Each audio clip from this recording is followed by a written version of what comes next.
Bonsoir à tous et bienvenue dans cette édition régionale. Voici nos titres. Actualité dominée ce dimanche par le... Nous sommes le dimanche 27 mars et c'est une journée dominée donc par l'actualité politique avec le second tour des élections cantonales. Première information, le taux de participation, il reste encore assez faible. À la fermeture des bureaux, on enregistrait 46,20%. Et 3 cantons étaient à renouveler à Pointe-à-Pitre ce dimanche. Nous nous intéressons au premier. Jacques Bangou, le conseiller sortant et maire, affronté Alain Sorez, personnalité bien connue, notamment dans le milieu sportif. Et c'est un premier résultat que Laura Séné va nous confirmer. Jacques Bangou serait réélu. Est-ce que vous nous confirmez cette information, Laura Séné? Oui, Laetitia, je vous la confirme. Jacques Bangou est élu à l'issue. Ici dans le premier canton de Pointe-à-Pitre. Il totalise... Derrière, il y a un challenge à la fois pour la ville et pour le canton. Nous reviendrons sur cette réaction de Jacques Bangou. Vous l'avez constaté par vous-même, la liaison s'établit difficilement. En tout cas, Jacques Bangou s'impose avec un peu plus de 62% des voix face à Alain Sorez. Nous y reviendrons peut-être dans ce journal, ou en tout cas, rendez-vous est pris en première partie de soirée à l'occasion de la soirée électorale qui vous sera présentée à 20h par Éric Rayapin et Jackie Massico. Ce deuxième tour des élections cantonales en Guadeloupe est caractérisé par 15 duels. Parmi les face-à-face, celui du Lamentin entre José Toribio, actuel maire de la commune, du PSG, et Jocelyn Sapotille de la Fédération socialiste. Renette Julliard s'était retirée et avait même appelé à voter Jocelyn Sapotille, qui n'est pourtant pas du tout de sa famille politique. Jérôme Bouécasse, vous étiez sur place aujourd'hui. Alors à 17h, on enregistrait à peu près 56% de participation. Avez-vous de nouveaux chiffres ou y a-t-il déjà des tendances qui se dégagent? Oui, effectivement, Laetitia. Merci Jérôme. Donc Jocelyn Sapotille et José Toribio au coude à coude. À Capesterre, 2 cantons sont renouvelables. On se penche sur le deuxième canton où Hugues Ramdini et Eddie Claude Maurice s'affrontent pour le mandat de conseiller général. Alors ce qui ressort de cette journée tout d'abord, c'est cette progression de la participation. Emmanuel Gombeau, où en est-on à 19h30 des estimations en termes de participation tout d'abord?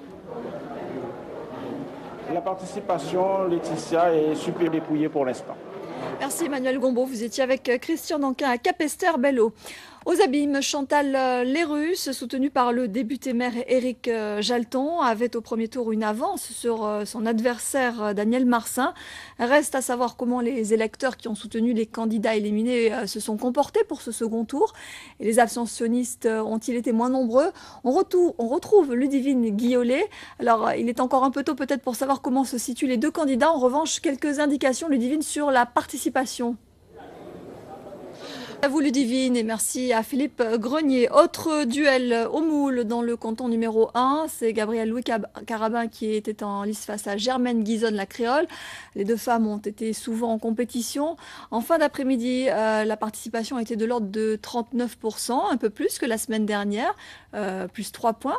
En sait-on davantage 1h30 après la fermeture des bureaux? Une tendance s'est-elle dégagée d'ores et déjà, Sophie Vingada-Salon? Bien pour le moment. Merci Sophie Vingada-Salon et merci à Paul Labéca qui était avec vous. Et puis on retourne à Pointe-à-Pitre. Alors Laura Séné, visiblement la liaison n'est pas établie. On va y revenir d'ici la fin de ce journal peut-être. Alors je vous propose maintenant de continuer. On parle souvent du manque d'implication des jeunes. Pourtant, ce matin, ils étaient là. Notre équipe a voulu prendre le pouls de cette jeunesse, savoir ce qu'elle pense de cet acte citoyen qu'est le vote. Tous espèrent en tout cas à travers leur voix faire changer les choses. Le reportage dans le canton de Capesterre 1 avec Marilyn Plaisir et Ludovic Guédu.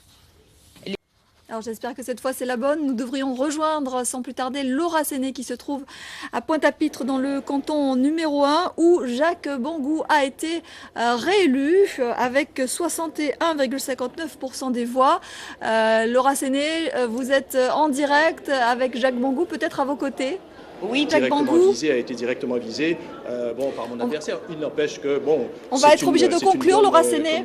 Et bon, je la prends en charge. Merci beaucoup Jacques Bangou. Voilà Laetitia donc pour cette réaction de Jacques Bangou, élu donc au premier tour de ces cantonales ici dans le premier, au deuxième tour pardon de ces cantonales ici dans le premier canton par contre de Pointe-à-Pitre. Merci beaucoup. Et malgré une part importante d'abstention attendue ce dimanche encore, il y a malgré tout ces électeurs qui croient en la politique et au pouvoir du vote. Bruno Panciot-Villon et Daniel Quérin ont rencontré deux pêcheurs, deux générations différentes, qui n'ont pas manqué leur rendez-vous ce matin dans le bureau numéro 19 de Morne-à-l'Eau.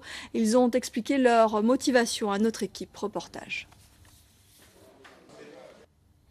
Voilà pour l'actualité politique. Retenez ce chiffre qui reste une estimation pour le moment. 46%, c'est le taux de participation donc à la fermeture des bureaux à 18h. Et pour l'heure, un conseiller réélu, Jacques Bangou, dans le premier canton de Pointe-à-Pitre. Dans le reste de l'actualité, cet incendie meurtrier, un feu s'est déclaré à 18h sortant d'un pit à coke. Et puis en bref, le touriste disparu aux chutes du Carbet a passé sa 4e nuit seul en montagne. Malgré l'important dispositif de recherche mis en place, on est toujours sans nouvelles de cet homme de 48 ans. Il s'est égaré et se serait blessé alors qu'il effectuait une randonnée avec sa compagne mercredi. Demain, les moyens vont être renforcés. 2 sections du RSMA et 2 escadrons de gendarmerie vont compléter le dispositif. En tout, 150 personnes seront sur place. La progression demeure difficile selon les équipes. La lutte contre la délinquance et l'insécurité routière continue dans notre département. Pour preuve, cette nouvelle opération de contrôle routier dans le sud Basse-Terre, initiée par la préfecture. De nombreux contrôles ont donc été effectués hier soir par les forces de l'ordre sur la voie publique, en présence du directeur de cabinet du préfet et du procureur de la République de Basse-Terre. Le reportage de Yasmina Yakou et Daniel Quérin. En bref, les salariés en grève de la centrale thermique du Moule poursuivent leur mouvement. La Fédération de l'énergie, affiliée à la CGTG, dénonce les réquisitions de personnel de la CTM qui traduit, selon elle, une forme d'intimidation de la part de l'État. Selon le syndicat, il s'agit d'une intention, je cite, d'aliéner le droit de grève. Cela fait plusieurs années que maintenant la Guadeloupe a misé sur son potentiel vert. Les plages et les cocotiers ne suffisent plus comme argument touristique. Aujourd'hui, l'écotourisme est devenu un élément majeur du développement. Et parmi les activités qui marchent, il y a, sans jeu de mots, la randonnée pédestre. Sentiers forestiers, chemins de montagne, parcours du littoral. La région a mis en avant ses points forts. Récemment, c'était à l'occasion du salon de la randonnée à Paris. Voyez le reportage de nos confrères d'Outre-mer Première. Voilà, avant de refermer ce journal, je vous signale rapidement que demain, après le journal, il y aura ce débat sur la crise dans le cyclisme, une émission qui vous sera présentée à 20h10 par Daniel Marius et Jérôme Bouécasse. Ce soir, en attendant, et bien juste après la météo, vous avez rendez-vous avec votre soirée électorale présentée par Eric Rayapin et Jackie Massico. Puis à 22h35, Wind Talkers, un film de John Woo. Demain à 13h, vous serez avec Laura Séné. Nous, on se retrouve à 19h30. Très belle soirée à tous. Dans mon cœur, tu as le premier rôle.